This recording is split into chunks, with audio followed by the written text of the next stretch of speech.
So hi everyone and welcome to the show. So today I'm very honoured to be joined by Joe Brown and Alex Ribchester. I thought we could sort of talk about the beginnings of the band first. So Joe, do you remember what led you to begin working with the ensemble when it began? It started off very humbly. There was just a handful of us really getting together, and it was not the band that you see today. It was only a very small numbers.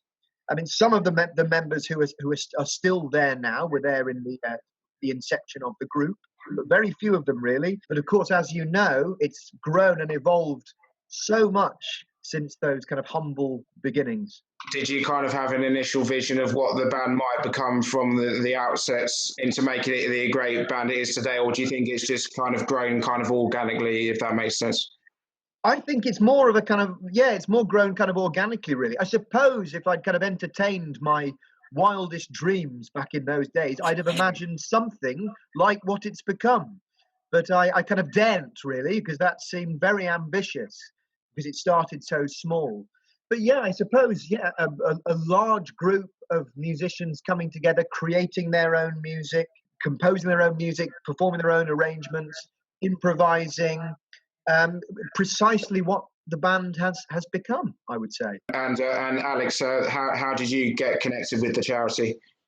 Well, I always heard rumblings of this little Kent music side hustle that was starting to develop, and it always sounded great. And as Joe's responsibilities grew and grew, Sue mentioned that there might be a space open to come and help out. And I'd done some work in a similar vein elsewhere, which I think why Sue maybe sort of considered me for it. And obviously I've worked with her quite a lot in the past as well. But I've been doing it for must be about 3 years now. And even since then, it's more than doubled in terms of the number of participants that turn up every month. So it's great. Are the drummers that were there when you first started, has the kind of lineup changed, or like people like Stefan, or has it always kind of been those guys? Yeah, so it started off with Stefan was always there, Scott was always involved, and then it was mainly those two guys, and it's grown. So now we've got Dawn, we've got Rachel, obviously we've got you involved, and then so many other people have joined, and then they just join in with some of the sort of lighter percussion part. So I'd say the percussion group makes up almost about 50% of the actual the band itself. So Joe, you regularly initiate some kind of effective musical icebreakers in the band, which kind of encourages everyone to get involved, to kind of create different dynamic tension and releasing things like that. So why do you think these ideas have been so effective in delivering the ensemble work that you do with Band Without Boundaries? One of the things I like to do, or perhaps to not do with my conduction, is to prescribe exactly how any ensemble should react to a given gesture or hand signal. So I think with Band Without Boundaries, I probably introduced some form of conduction very early on, perhaps even in those early days when we had only a handful of instrumentalists. And my instructions were probably something along the lines of simply react musically to whatever you see me do. I'm going to stand out the front and move my body in all kinds of weird and wonderful ways, and you're going to take your instrument and try and illustrate what you see through sound. And it's worked really, really well with the band. They've always really enjoyed it.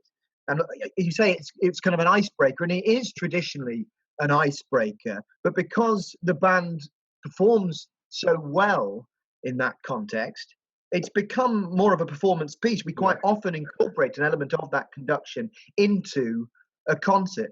And also, I frequently get members of the band to take my place as the conductor, as it were. Quite often in a kind of seamless way. I'll keep the music going in some way. I'll keep some sort of musical palette happening and then introduce somebody else up to the podium to take over the role of conductor. And that's been really a really effective technique with Band Without Boundaries, possibly more so than with any other ensemble that I work with, I'd say. So Alex, so you direct the percussion section, and we always have great fun making a lot of noise in the so how do you choreograph what the drummers do rhythmically to kind of ensure it fits in with what the rest of the band are playing? Well, first of all, we'll sort of settle on a groove, and then it's more about let's first of all make sure that we can play together and in time. Yeah. And once we've got that bit locked down, then the next thing, which is quite important, is the dynamics. So quite a lot of the time it's about just sort of bringing it down and learning not to interfere necessarily with some of the other. I can see you smirking and smiling, Tom, to allow a bit of space for the other musicians to shine as well. Yeah. Yeah, like it will vary. Obviously, sometimes we'll do songs like Tequila. We've got some of those sort of Latin vibes, so maybe we'll pick out like some sort of classic little Latino rhythms to sort of like pop out of what we're doing, and there's plenty of us to sort of get that going. Sometimes, you know, if we're doing songs like Caravan, that's almost got like a bit of a Latin vibe to it as well in its rhythm, but then it's got some nice swing sections as well. So then it's about knowing which parts of the groove to emphasise to sort of support the rest of the band and make sure that we don't play it too loudly. Would you say they've got better, Alex, since you've been working with the percussion section? I've noticed definitely that they have. Yeah, I mean, having that consistency with the same group, and then, you know, when new people come in, we're at the point now where everyone just sort of slots into position really, really nicely, and, you know, you get your hand gestures down where it's you know, it's a bit like just a little bit quieter, or just, you know, gesturing the actual rhythm and timing of things. But like everyone's got good natural rhythm. It's just the enthusiasm we have to sometimes rein in. So about almost a year ago to the day, we had that fantastic Trinity concert. So Joe, can you tell us about your memories of that day and kind of the weeks preparing up to the event? It was a really big deal for us, that concert, wasn't it? Yeah. It seemed to be, we were anticipating it for a long, long time. Yeah. And there was a real sense of anticipating building up as time went on. And I think we all allowed ourselves to get a little bit nervous about it, actually, because it was such a big concert in such a kind of prestigious venue, a beautiful venue. I mean, the Trinity Theatre is a stunning venue. So I was always a little bit worried that the kind of enormity of the occasion would get to the band a little bit, and that they might buckle under the pressure or just allow nerves to get the better of them a little bit. But of course, I needn't have worried. I think they allowed the adrenaline to inspire their performance to just the right sort of degree of excitement and frenzy without losing control of the music that they were playing. And the performance itself was fantastic. And it got a riotous reception from the audience. Yeah, I totally agree. And Alex, tell us about your recollections of the day and working with the drummers to get the pieces prepared. Putting a lot of our participants in that situation brings out this extra level of enthusiasm and energy. And, you know, you'll see them, like, especially when we get towards the end of the songs, you know, have certain members on their feet and, you know, being more dramatic and stuff like that. And so I think the gigs are the best part for me there. It's just where everything comes together. Yes, it's almost like a celebration of all the work that in the rehearsals, I guess, isn't it? Yeah. So and then earlier this year, before we had the lockdown, the band took part in a gig at the Pomoja Hall in Sevenoaks, featuring the Invictus Jazz Orchestra and also my band, the Hot Air Jazz Quintet. So Joe, can you tell us about the gig and how you arranged Tequila to include the other ensembles that were performing that night? Yeah, well, it didn't quite go exactly as I'd planned, I must say. So I think we'd arranged this collaboration with the Invicta Jazz Orchestra, but we hadn't had the opportunity to rehearse with them. All I'd done is send them out the kind of a lead sheet of the tune and the kind of vague structure of it.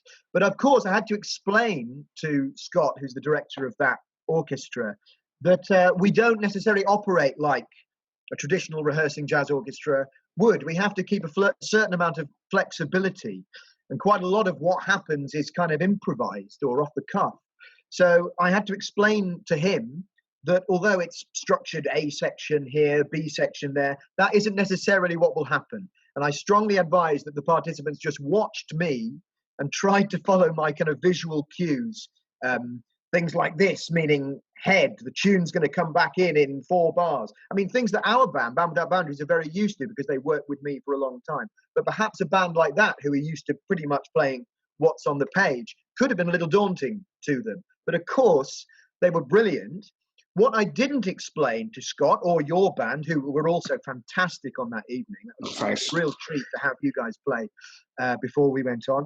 But what I hadn't explained to you probably because I hadn't even decided it myself necessarily, is that I would involve those two ensembles in the conduction part of our performance. So they came back on for the performance of Tequila, expecting to be brought in with the tune at some point in the performance.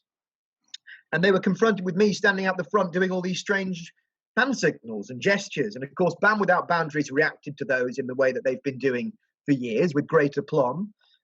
But then I approached the Invicta Jazz Orchestra and started directing them specifically. And they weren't prepared for it at all. But of course, they, rather than just freezing like rabbits in the headlights, they reacted very well, and they joined in, and they made all the appropriate sounds. And then it rose into this terrific crescendo that none of us were quite prepared for before the kind of structured part of the song even began.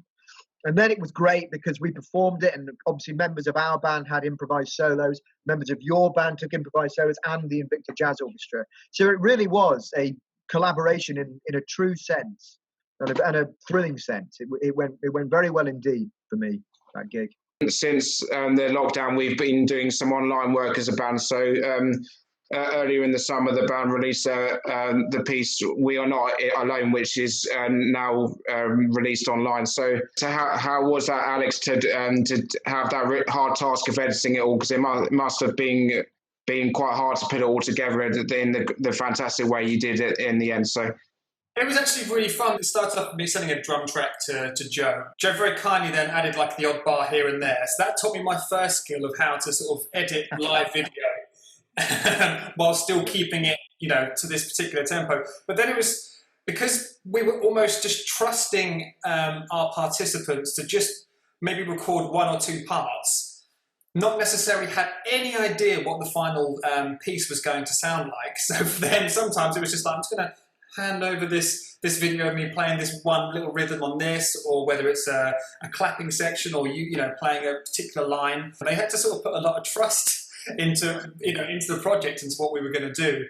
It was then a case then these little snippets just started trickling in one by one, and you could slowly sort of see it start to grow from start to finish. We also gave everyone the opportunity, if they wanted to do solos. And we got some really, really nice solos in there, and it was just good to sort of like see if we could sort of like weave them in and out of each other, and then Sarah put some amazing vocals on top as well. So again, it grew organically, and it changed day to day, week to week, and it was just got to the point where I was chucking forward in progress versions of it to Joe and Sue, and everyone was liking the direction, so we sort of kept going with that.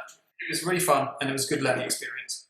Just to wrap up, so Alex, what would you say if you could say like 3 words to describe Band Without Boundaries? What would you say to describe the band for people that might be interested? I don't know. It kind of outshines any other project I've worked on. So much, without saying too cliche, there's so much love floating around in our practice space. There's nothing that can quite match it. So yeah, I'm going to go with energy, dynamic, and love. And Joe, what do you most miss about us meeting for rehearsals and shows, and like kind of meeting all together since we haven't been able to? It's probably the people themselves, really. I'm going to use this word again. It keeps coming up. The energy. Yeah, sure. I'd take it one further. There's almost an electricity that comes off that band. It's almost kind of fizzing with certainly love and energy and excitement and friendship, and there's just collective joy of being in each other's company and making music together, which for me is what makes life worth living, lockdown or no lockdown.